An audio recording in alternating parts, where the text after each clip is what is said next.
Hello guys, let's start with the first session, which is Hello JavaScript. I basically just created a bunch of empty folders for our course, and the first thing that I want you to do is go download and install VS Code. I put a link into the description. It's a software for writing our JavaScript code. So right click on the folder, and if you install VS Code, you have open with code. Click on it and the folder will be opened up in VS Code as the root folder of our project. So here you can see the name of the folder. Here is the Explorer, and we can create new files and folder inside our root folder. So before we create our files, go to the extension tab, and you can see I've installed a bunch of extensions, and I want you to download and install them as well. So you just search the names here, click on them and hit install. Alright, now let's close this window and create our files. The first file I want to have is index.html.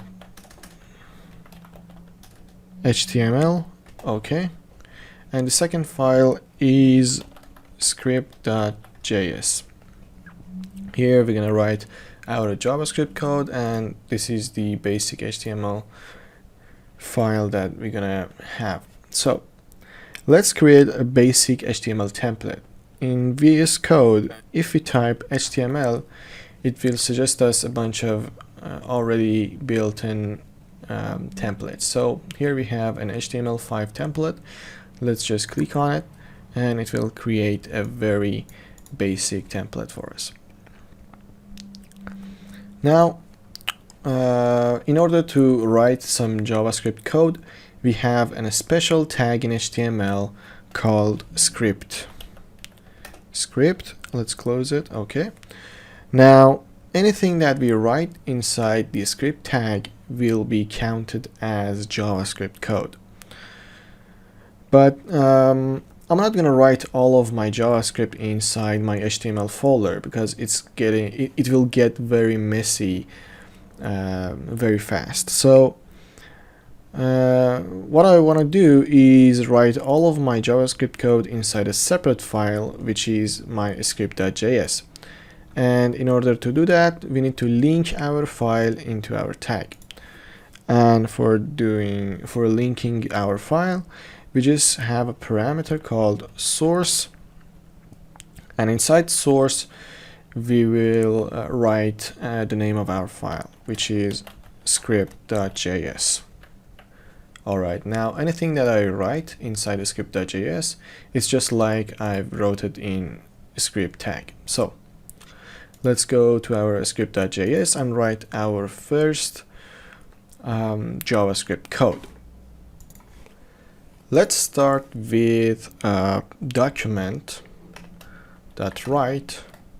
I will tell you in a second what it does, and inside of it I will just say hello JavaScript. Alright, so first let's start with document. The document is the our HTML file that is executing this code. So when I'm inside index.html, when I say document, what I mean is our index.html file. So the document is the whole HTML file that the code is executing into. And we have something called write. So with dot we can access the parameters of our document. So our index document, our index HTML file, have a bunch of parameters. One of them is write.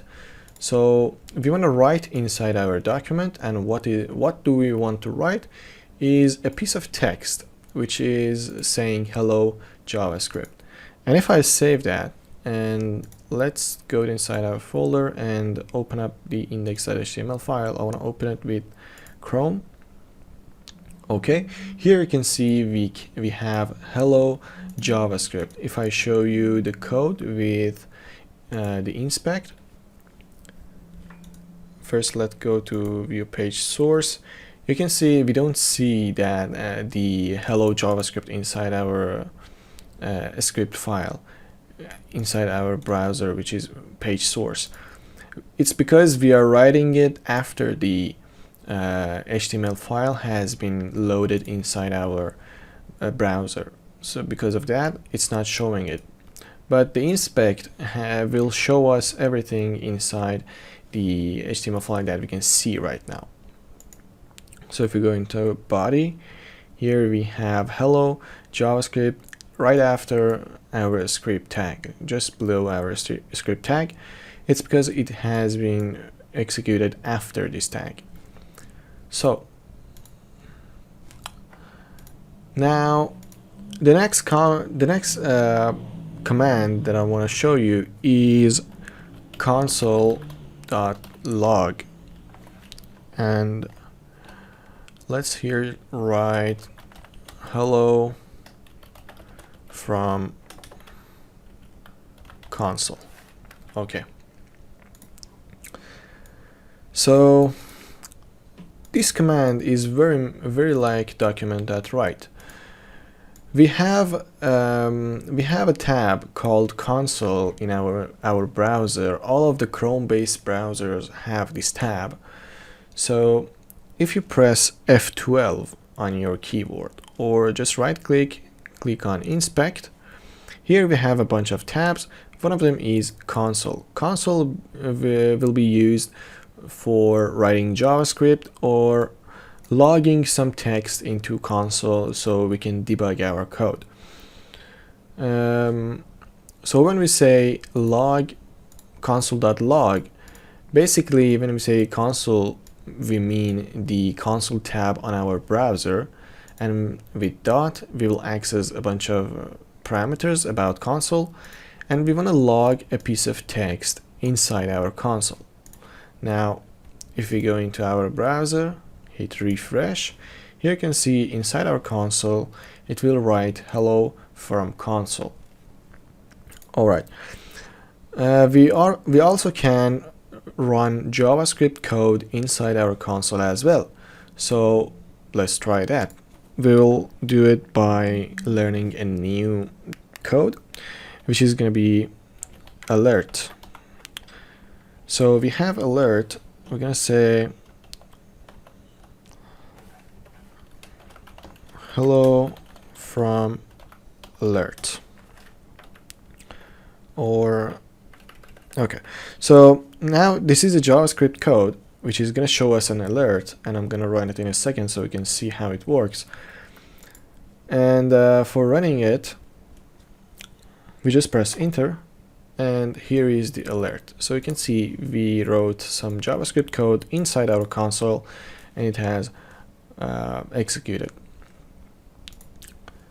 Now let's go and learn about commenting. So let's say I have written some code here and I want to have some explanation, so the next developer, or maybe I put the project aside for about 6 months, and the next time that I come back to the project, I might not remember what this code does, and want to remember and I want to explain to myself or to other people that what this piece of code does.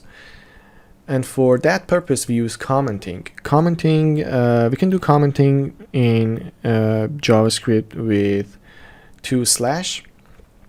One of the ways 2/, we put 2/, and anything that after that we write will be count as dummy text. It's not going to execute it in the browser. It's just a piece of text for explanation, for remembering what you want to do later maybe. So here is, we can comment. So maybe we don't want this code to be executed at all, and we can comment it. I don't want to remove the text, remove the code, because maybe I want to use it later. Maybe I just want it to not be executed at this time. So I will comment it and later I will come back and remove the comment. Now let's say we have a bunch of code, a bunch of line of codes, and by the way, I duplicate the same line by Control D. It's one of the extensions that we installed. And let's say I want to comment a bunch of lines together. So what I can do is from the first line, I will put /* and anything after that will be commented. But this is an opening comment, so we need to close it somewhere. Let's say here I want to close this comment, and I will say here */, and all of the things inside of these symbol will be commented. So it's for multi-line commenting. And after commenting, let me tell you about one more thing, which is executing codes in the same line. So let's say I have these two code, I want them to be executed in the same line. So this is basically two different command I want JavaScript to run in the same line. And in order to do that, we need to separate the commands. JavaScript will count this line as one command. So we need to separate them. We separate them by using a semicolon. Semicolon in JavaScript is not needed. It's not necessary that we put semicolon in the end of each line, but it's optional. Most of the people that are used to other programming languages might set the semicolon at the end, but in JavaScript you don't have to. But if you want to execute a bunch of commands in the same line, you need to separate them with the semicolon. So if I move this comment to the previous line, and let's say I want to run these three commands in the same line, I need to put a semicolon before that. Okay. And the last comment doesn't need a semicolon because after that there is no other command. So that's about semicolons, and I think that's enough for this session. In the next session we will learn about variables and conditions.